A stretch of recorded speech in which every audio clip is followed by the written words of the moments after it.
Hey guys, Zack here, and welcome back to another Jurassic Park video. It feels like it's been a long time since I've done a Jurassic Park video. Um, yeah, I don't know, Mattel, a lot of the things they produce nowadays, I don't know, I'm not as interested in buying a lot of it as I was back when, like, they first started the line. I mean, obviously, if they do figures based on the first two movies, I'm definitely gonna pick those up, but yeah, as far as, like, the new, not Dino Rivals, that was 2019. What was it? No, the Dino Tracker line. I, you can tell I don't pay attention anymore. It's like, yeah, those figures don't interest me at all. It's just, I don't know. But like I said, as far as Mattel Jurassic Park figures go, I do like buying stuff based on the first two movies. And obviously, we have the Pachycephalosaurus here, which is from the second movie. And as you know, I love The Lost World, so yeah. Anyway, I don't really know what else to say, so let's just get right into this. Of course, to start this review, we'll take a look at the paint, and the painting on this figure is serviceable. So as you can see here, most of the body is this nice, like tannish, brownish color, which is accurate from the movie. I think it looks nice, and all of the bits of green throughout, like on the back here, on the side of the leg here, I think looks pretty nice. Unfortunately, on the tail here, it just kind of stops there, and there's no paint going down the tail, which, it's frustrating, but this has been a problem with Mattel since day one, since 2018, 5 years ago. So, I mean, at this point, like, what else should I even say? But I digress. Anyway, the toenails here are painted black, and of course, the fingernails here are not painted. Again, Mattel. We have a bit of green around the eyes here. The dome skull is painted white, which looks nice. The eyes here are painted orange with black pupils. The beak here is painted the same color as the toenails here. And of course, the inside of the mouth is painted a nice pinkish color, which looks alright.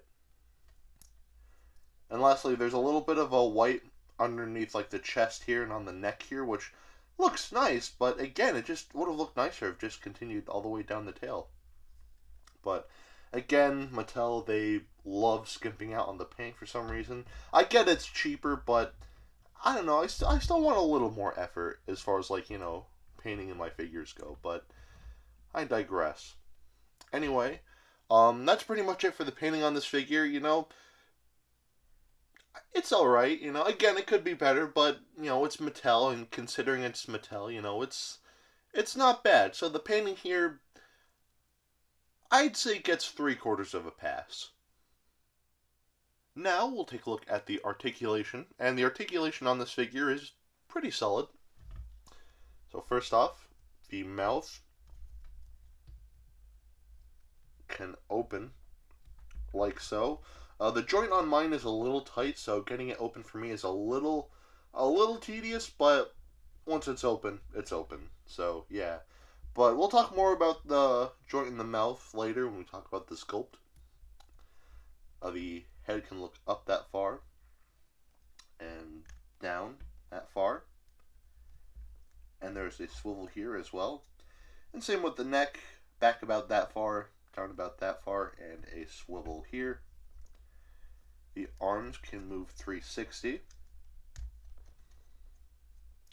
as well as move outwards, like so. We have a bend in the elbow here, as well as a swivel. And same with the legs. The legs can move about 360, though the arms can get in the way. The legs can move outwards like so. We have a bend in the knee here, so it can bend like that and, go forward that much. Again, that acts as a swivel. And same with the feet here. They can move about like so and rotate. At the base of the tail, there's a ball joint.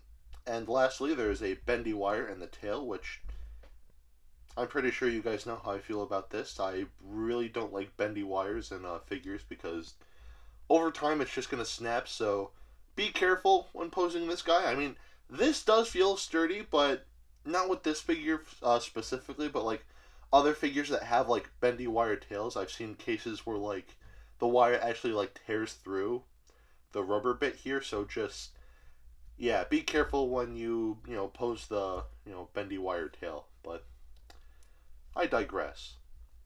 Anyway, that's pretty much it for the articulation on this figure. And the articulation on this figure, I think, is pretty solid, minus the bendy wire in the tail. So the articulation here, I'd say definitely gets a pass. Now, we'll take a look at the sculpt, and the sculpting on this figure, for the most part, I think looks good, though I want to quickly talk about my problems with the sculpt before I talk about my overall positives. First of all, as I mentioned earlier, the mouth can open up like so, but the thing that makes me really mad, and this is a problem with the Hammond Collection Parasaurolophus, is that the joint for the jaw goes like halfway, like from where the jaw should open. So, in a regular, Pachycephalosaurus type creature, the jaw would be like, the base of the jaw would be right here. So if the mouth were to open, they should have put the joint here and not here. They put the jaw here and it just looks really weird. And I get it, if they were to like put the jaw joint here, they probably would have needed to like make a whole like, it probably would have been too complicated to like, like make something like that like function for a small figure like this.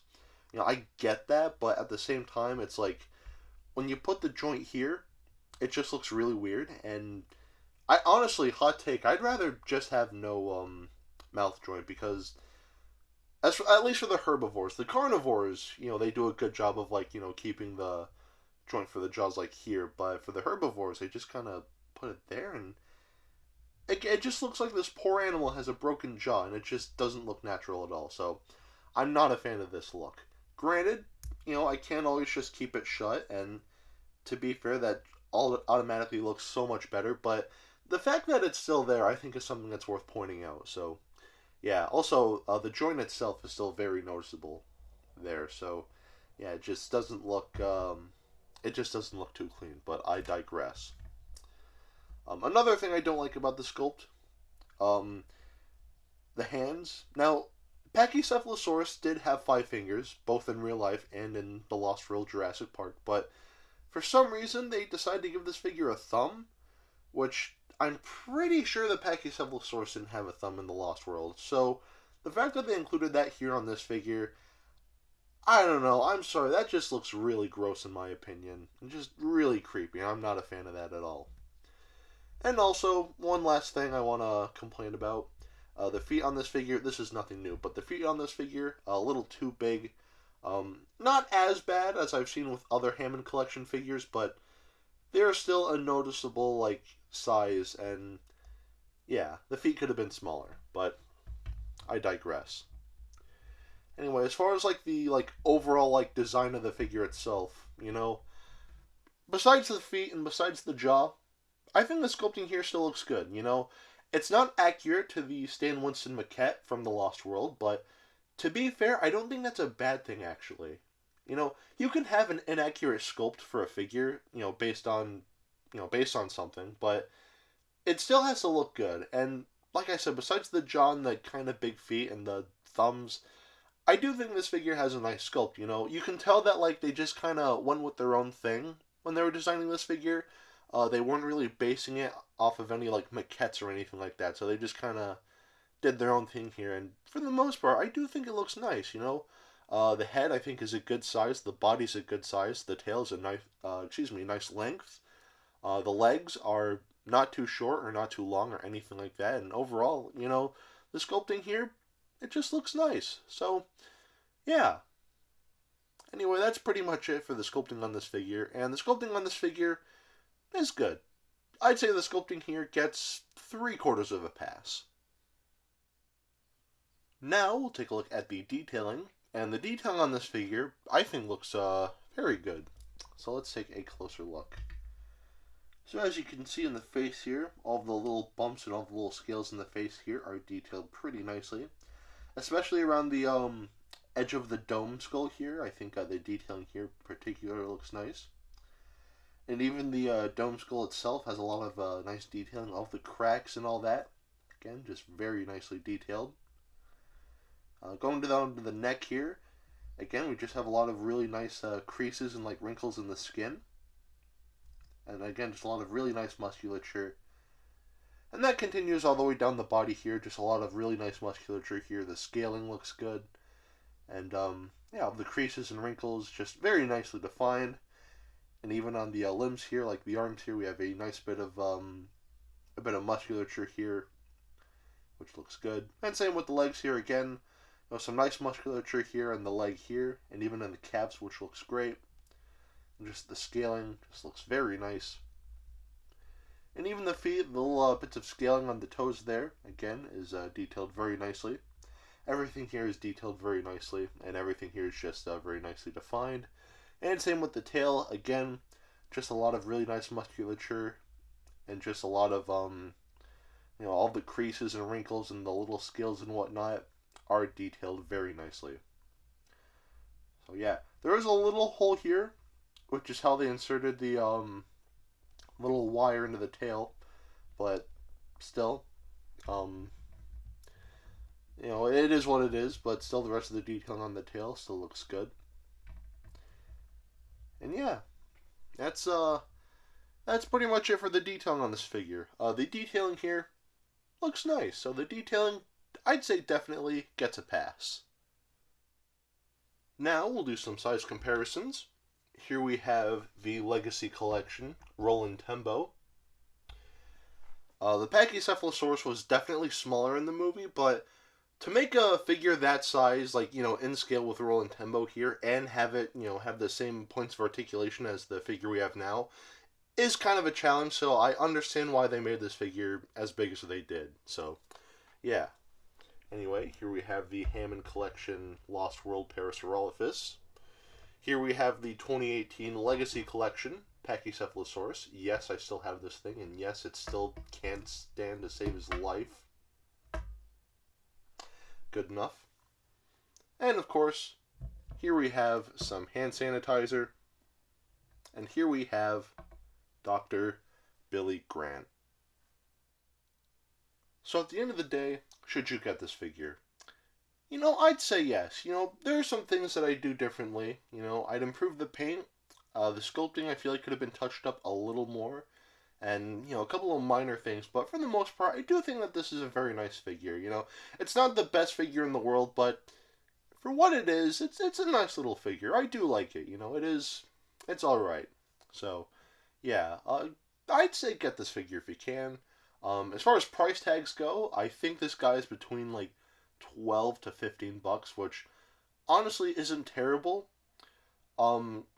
Again, going all the way back to Fallen Kingdom, so 2018, 5 years ago, I remember, the battle damage figures. I remember, I really liked those figures, but, they were, $10, and these figures are kind of on par with those, just with, some extra points of articulation and whatnot, so, yeah, I think the $12 to $15 price tag, I think, is okay, so, yeah. Like I said, there are some problems, but for what it is, this is a nice little figure, and I do like it, even with its problems. So, yeah. Anyway, that is it for today. Have a great rest of your week, and I will see you in the next video. Peace, Zack out.